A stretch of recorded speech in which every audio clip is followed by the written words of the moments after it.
Itu santri jangan naruh ini ya, apa, kitab maulid di bawah, jangan itu. Syekhuna al-Imam Al-Habbar Al-Qutub Al-Habib Abdul Qadir bin Ahmad Al-Faqih paling marah itu. Juga Syekhuna Samadul Sadul Imam Al-Hafidh Al-Musnid Al-Qutub Al-Habib Abdullah bin Abdul Qadir Al-Faqih. Kalau terpaksa di gini, di selain Quran, sandarkan gini. Kalau terpaksa itu. Jangan, itu katanya Imam Al-Habbar menyebabkan ilmu tidak manfaat. Kalau santri ya sulit mendapat ilmu nafi'. Kalau orang suluk ya sulit mendapatkan pemahaman suluk yang nafi'. Tolong diperhatikan. Memang ada, saya tahu ulama-ulama yang biasa saja meletakkan di bawah.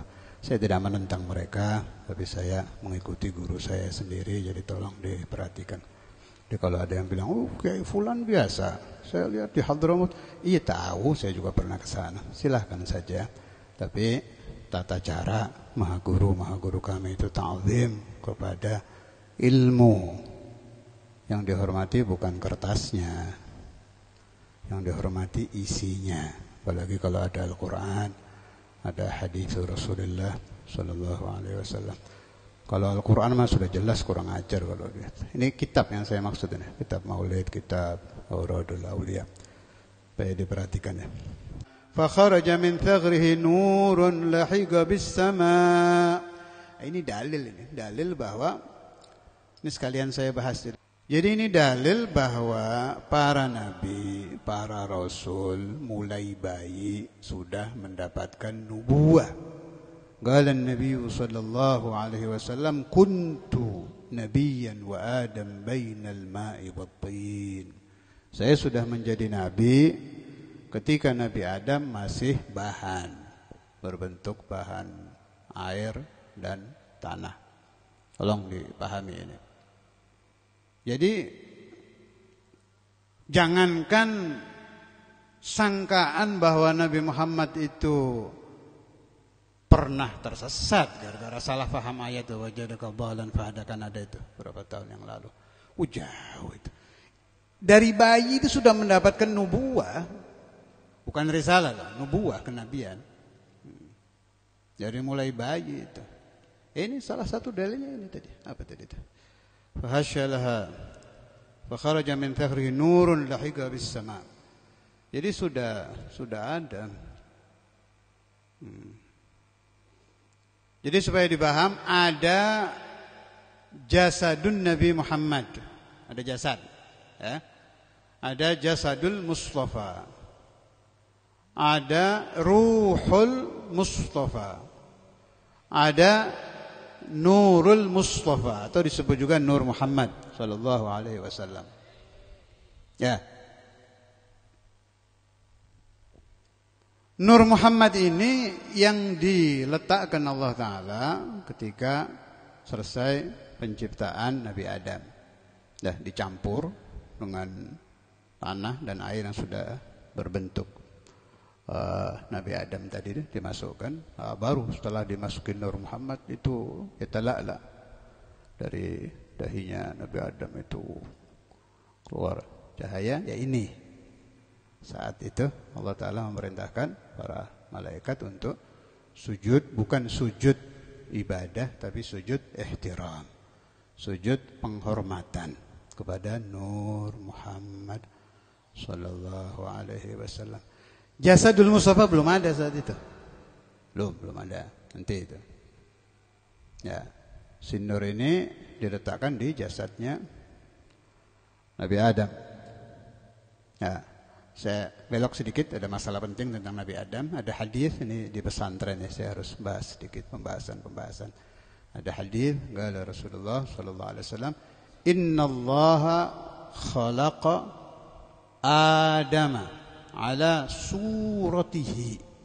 Pakai dhamir ha. Saya ulangi hadisnya. Innallaha, sungguhnya Allah khalaqa, menciptakan Adam, Nabi Adam ala suratihi, seperti bentuk. Ini ada kesalahpahaman, hinya dikembalikan dhamirnya kepada Allah, sehingga muncul sangkaan Allah itu ada muka, ada tangan. Jadi saya tidak akan masuk ke agama lain ya. Pokoknya jangan sampai hadis ini dijadikan dalil bahwa Allah Ta'ala itu berbentuk gitu. Tapi ini hadis benar. Kharaja min lisani Rasulullah SAW. Memang ada hadis ini. Nah, jawabannya bagaimana? Hi-nya kembali kepada Adam. Jadi innallaha khalaqa Adama ala suratihi, ala surati Adam yang jadinya begitu. Ya seperti itu gitu. Jadi dhamir hi kembali ke Nabi Adam. Maaf iskal, sudah selesai.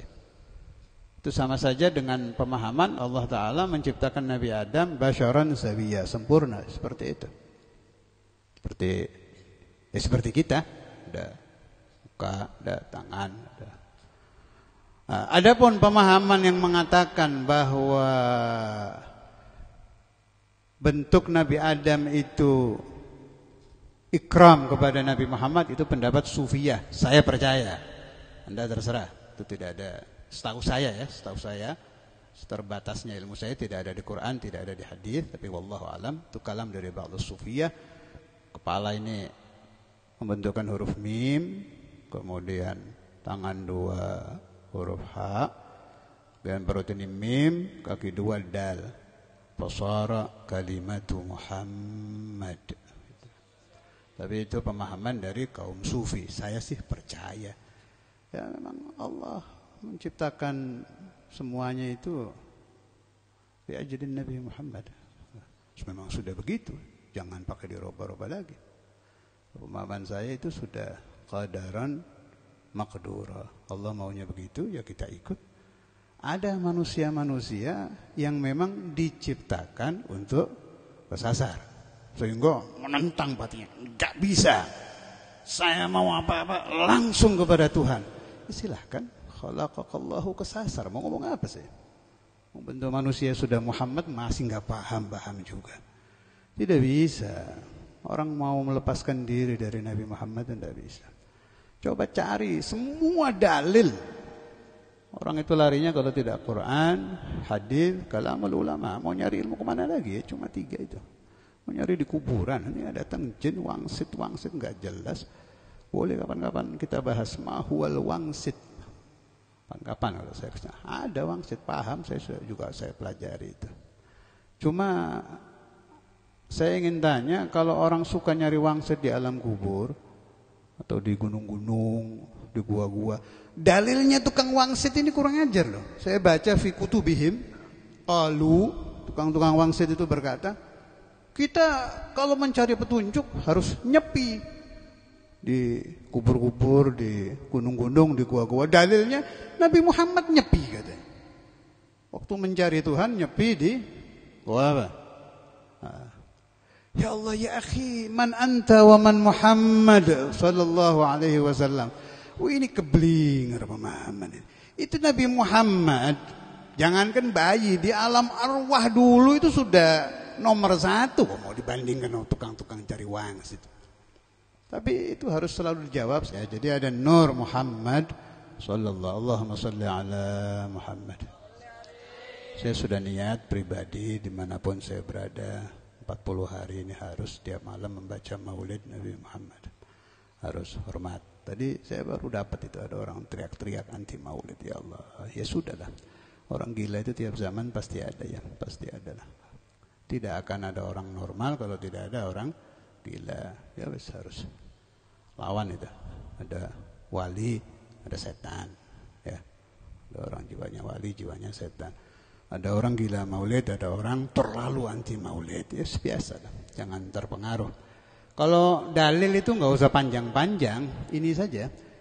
Umat Nabi Muhammad SAW itu ada jaminan dari Allah Ta'ala tidak akan tersesat. Itu pegang satu cukup itu. Lan tajtami'a ummati ala dhalalatin abada. Pegang itu. Tidak mungkin umat Nabi Muhammad tersesat semua, enggak mungkin. Mu'dhamul ummah maulid apa tidak?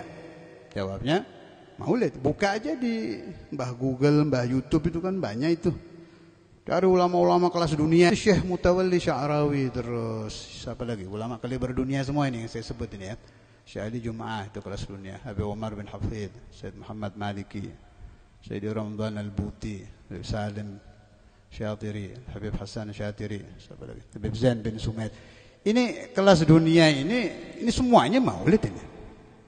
Dalilnya ngapalnya capek kita, terlalu banyak dalil yang dikeluarkan ini. Jadi pegang saja satu dalil, mu'dhamul ummah wa mu'dhamul ulama wa mu'dhamul awliya, kesemuanya membaca maulid Nabi Muhammad sallallahu alaihi wasallam. Cukup sudah, itu saja pegang. Kalau ada orang gila bagaimana? Ya namanya di dunia harus. Kalau enggak lengkap dunia ini. Harus ada yang normal, harus ada yang gila, udah jangan didengarkan.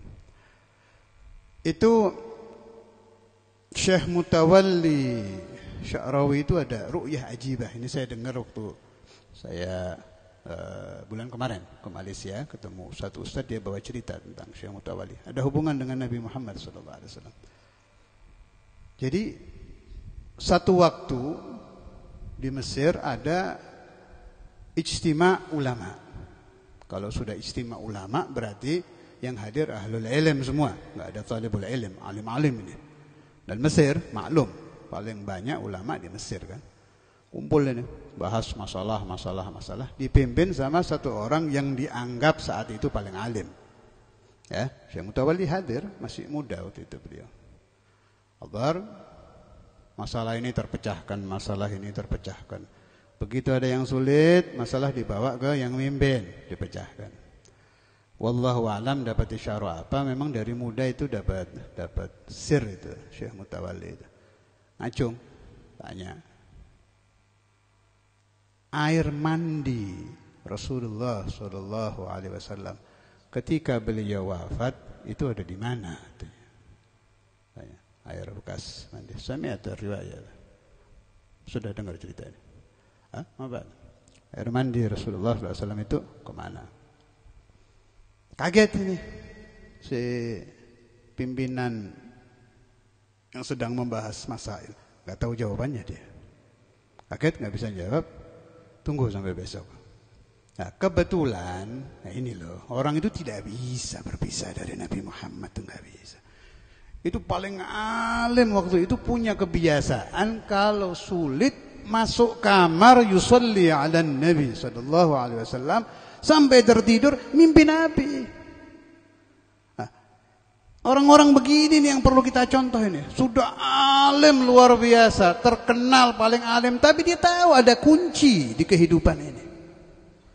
Siapa yang tidak mau megang miftahul hayah, kunci kehidupan, selalu akan bertemu dengan kesulitan yang tidak bisa dia pecahkan karena dia tidak pegang kunci.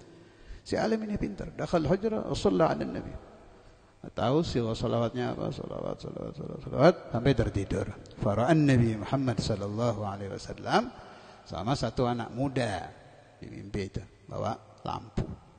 Si anak muda ini bawa lampu. Tanya si alim ini di mimpi, "Ya Rasulullah, air mandi Paduka waktu dulu dimandikan kemana?" Ada yang diambil Sayyidina Ali, ada. Saya koma dulu itu cerita ya. Ini dari Syekhuna Samahatul Sadr Imam Hafadz al-Musnid al-Kutub Habib Abdullah bin Abdul Qadir Bilbagi.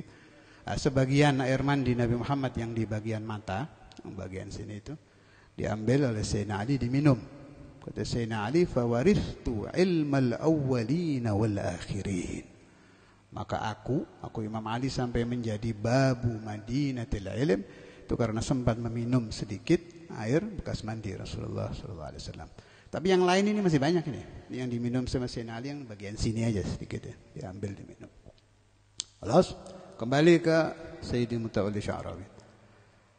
Di mimpi itu ditanya Rasulullah, "Kemana air mandi yang lain?" Dijawab oleh Nabi Muhammad SAW. Allah Ta'ala memerintahkan matahari menghirup air ini, disedot, ditarik ke awan, kemudian awan diperintahkan untuk menyebar ke seluruh dunia. Setiap tetesan yang jatuh di bagian dunia manapun pasti nantinya menjadi masjid. Maka tidak ada masjid dari masjid-masjid fid dunia kecuali pernah ditetesi air mandi Nabi Muhammad sallallahu alaihi wasallam. Senang ini si alim, alhamdulillah ada jawabannya. Pas pertemuan keesokan harinya, Syekh Mutawalli hadir lagi, tapi nggak mau nanya, diem aja. Ini si alim senang, nemu jawaban mau disampaikan. Sampai selesai majelis nggak mau tanya. Akhirnya didatangi Syekh Mutawalli Sya'rawi. Kamu nggak mau tahu jawaban pertanyaan kemarin? Enggak, saya sudah tahu. Ra'aitan Nabi Muhammad sallallahu alaihi wasallam wa ru'yatu kadza wa kadza wa kadza. Kamu tahu anak muda yang di samping Nabi Muhammad yang bawa lampu itu saya. Allahumma salli wa sallim wa barik alaihi. Jadi begitu ya, kalau orang alim, semakin alim harus semakin dekat dengan Muhammadur Rasulullah sallallahu alaihi wasallam. Wa naza'u minhu hadza syaitan. Nah, ini perlu dibahas ini. Setiap insan pasti ada hadzus syaitan. Kul insan. Ada bagian setan di dalam badannya itu. Sebagian ulama mengatakan kalau Nabi Muhammad sallallahu alaihi wasallam tidak ada hadzus syaitan, maka insaniahnya tidak sempurna. Itu ada pendapat begitu. Sedangkan dikatakan Nabi Muhammad insan kamil. Kalau kurang satu hal berarti tidak kamil. Itu ada yang ngomong begitu. Nah, itu satu pendapat. Kalau di Maulid Habsyi apa? Di Maulidul Habsyi kan? Wa ma akhrajal amlaku min qalbihi adza walakinnahum zaduhu tuhran ala tuhri. Itu ada pendapat. Itu yang diikuti dan difatwakan selalu oleh Syekhuna Samadul Sadr Imam Al-Hafidh Al-Musnid Al-Qutub Al-Habib Abdullah bin Abdul Qadir Al-Faqih, juga oleh Maulana Al-Imam Al-Habbar Al-Qutub Al-Habib Abdul Qadir bin Ahmad Al-Faqih. Itu yang tadi itu, kalam Al-Habib Ali. Wa ma akhrajal amlaku min qalbihi adha walakinnahum zaduhu tuhran ala tuhri. Pas dibuka, dicari-cari, lah kok enggak ada ini. Enggak ada kotor-kotornya, enggak ada setan-setannya, bersih. Jadi pencucian air Zam-Zam itu hanya untuk menambah saja. Zaduhu tuhran ala tuhri. Suci, lebih suci. Sebetulnya sih, ini sebetulnya ya, ini boleh dijadikan prinsip ini. Itu saya dengar dari orang tua saya. Setiap detik Nabi Muhammad itu naik. Mulai bayi itu, mulai beliau masuk di alam jismani, cerita jasad, naik terus.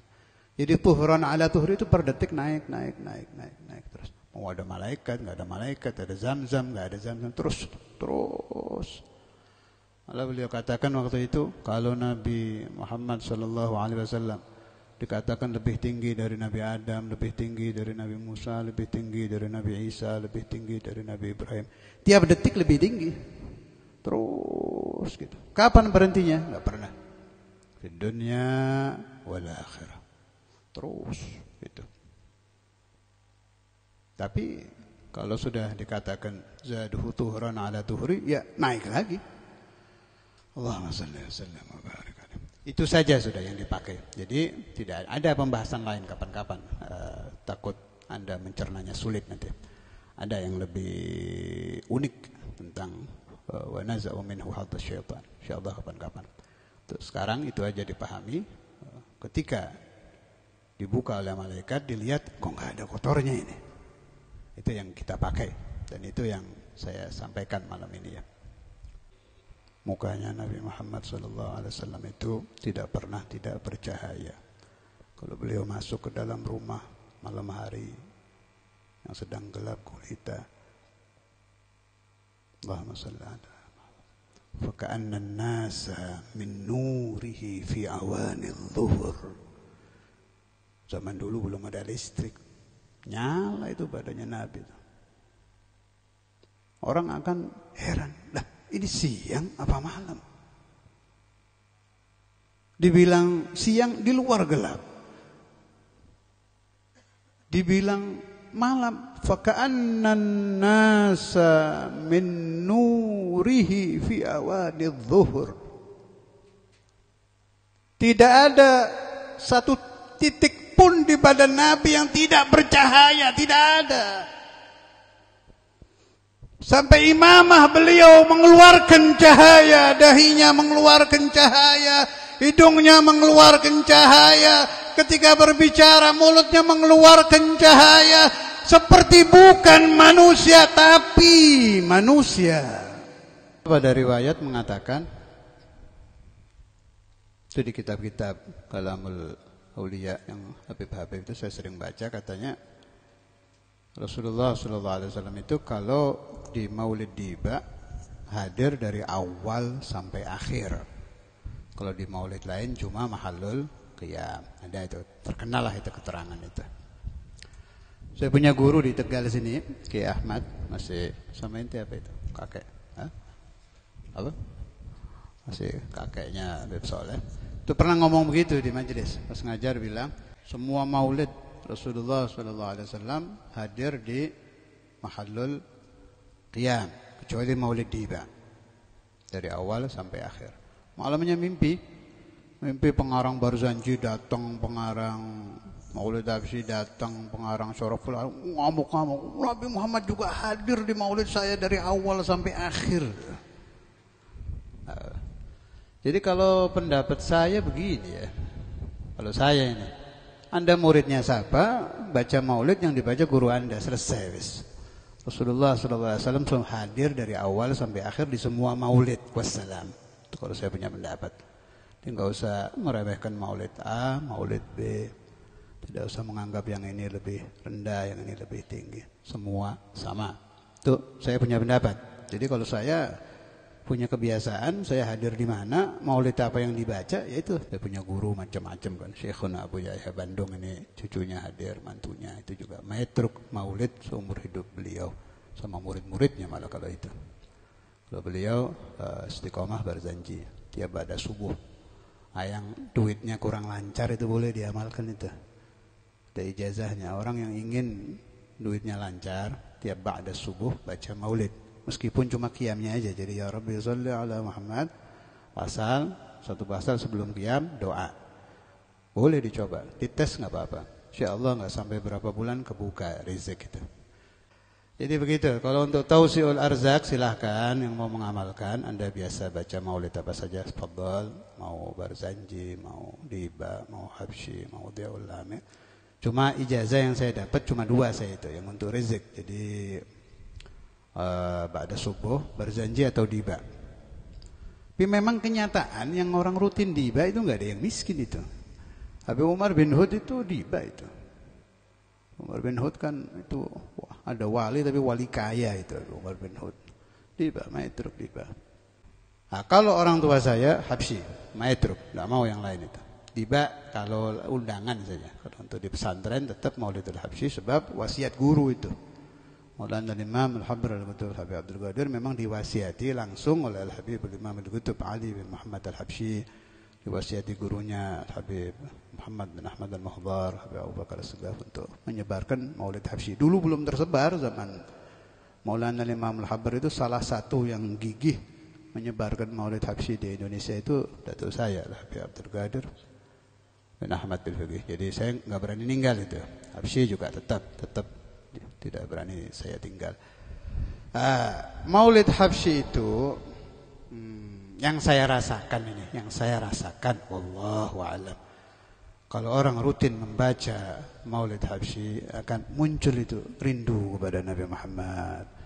Lain itu. Memang Habib Ali orangnya begitu. Pengarangnya kalau Diba, pengarangnya Allamah Muhaddits. Hadis. Habib Ali Habsyi itu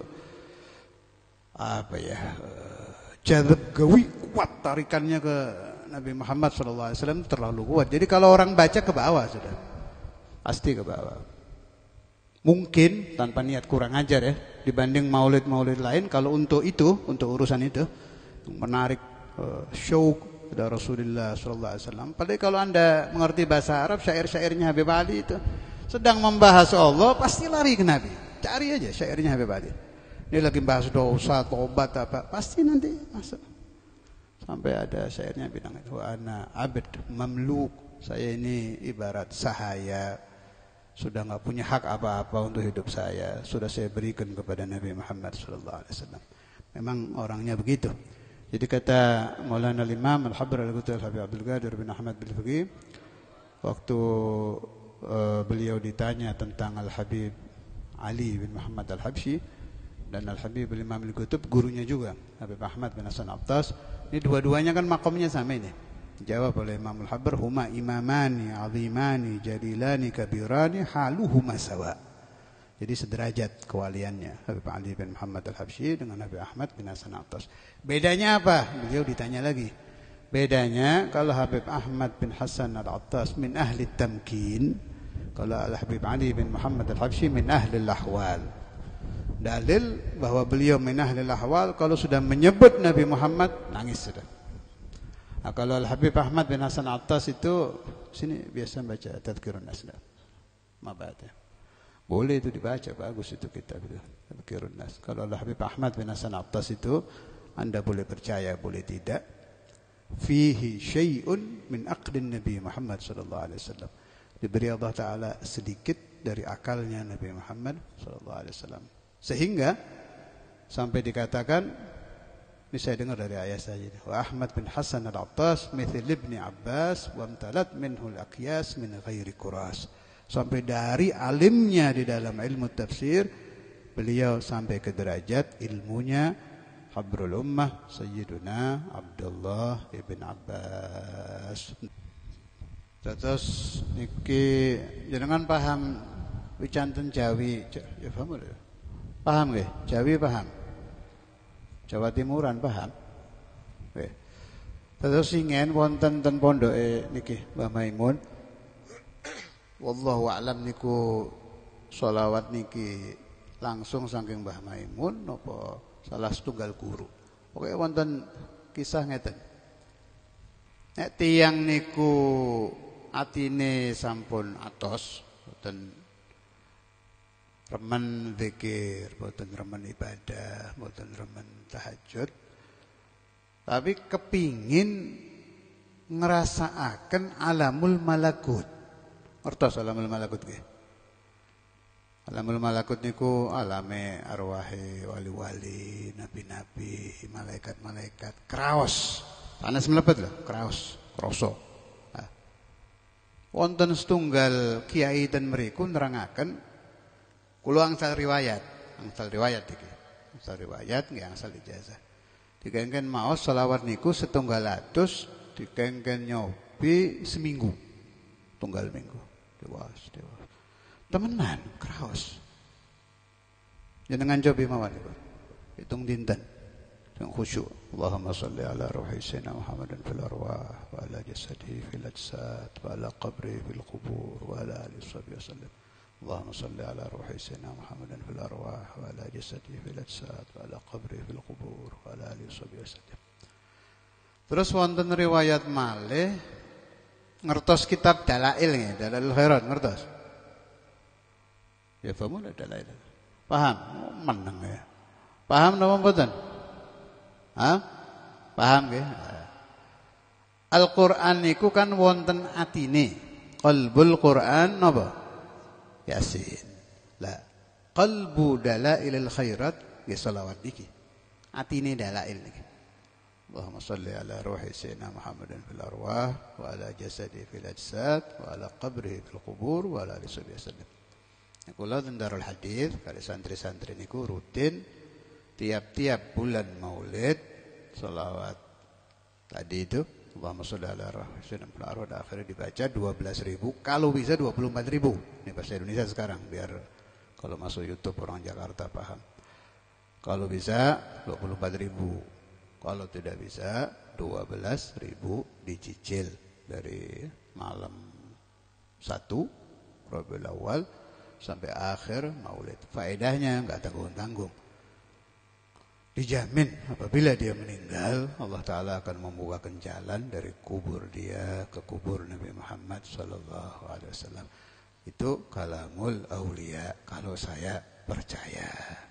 Itu penting ya, jadi jangan ditinggal. Dan saya ijazahkan kepada siapapun yang kepingin, baik yang hadir di sini atau yang dengar di YouTube dari mana saja, sebarkan. Kalau sholawat itu nggak ada masalah, nggak ada masalah. Sebarkan, saya ijazahkan dan saya berikan ijazah semua sholawat ada Nabi Muhammad SAW bi ayati sighatin kanat, model sholawatnya apa saja, karangan siapa saja, yang isnadnya saya punya, yang mau mengamalkan silahkan, sebarluaskan kemana saja.